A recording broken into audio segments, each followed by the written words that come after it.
The precondition of any civilization, old or new, is energy. First wave societies drew their energy from living batteries, human and animal muscle power, or from the sun, wind, and water. Forests were cut for cooking and heating. Water wheels, some of them using tidal power, turned millstones. They used windmills and plows. All first-wave societies thus exploited energy sources that were renewable. All second-wave societies, by contrast, began to draw their energy from coal, gas, and oil.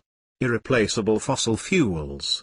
This shift came after Newcomen invented the steam engine. This meant that for the first time a civilization was eating into nature's capital rather than mere living off the interest it provided. This dipping into the reserves provided a hidden subsidy for industrial civilization, vastly accelerating its economic growth. Nations built towering technological and economic structures on the assumption that cheap fossil fuels would be endlessly available. In all second-wave societies, a third institution arose that extended the social control of the first two. This was the invention known as the corporation.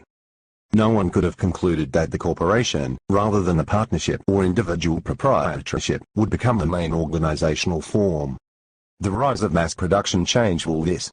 Second-wave technologies required giant pools of capital, more than a single individual or even a small group could provide. By 1901, the world's first billion-dollar corporation, United States Steel, appeared on the scene.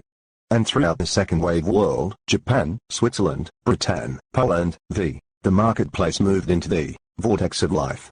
The economy became marketized.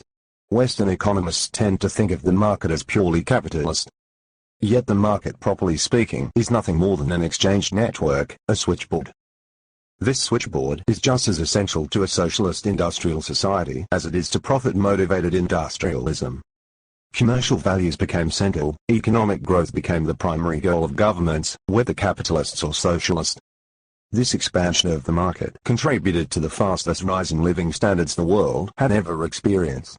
Second-wave governments found themselves increasingly torn by a new kind of conflict, born of the split between production and consumption. Personal relationships, family bonds, love, friendship, neighborly and community ties all became tinctured or corrupted by commercial self-interest.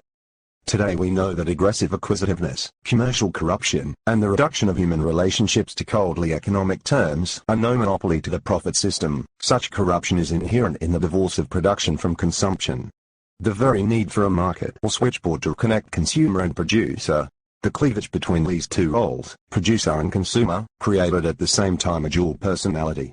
The very same person was taught by family, school, and boss to defer gratification, to be disciplined, controlled, restrained, obedient, to be a team player, was simultaneously taught as a consumer to seek instant gratification. Thank you for watching.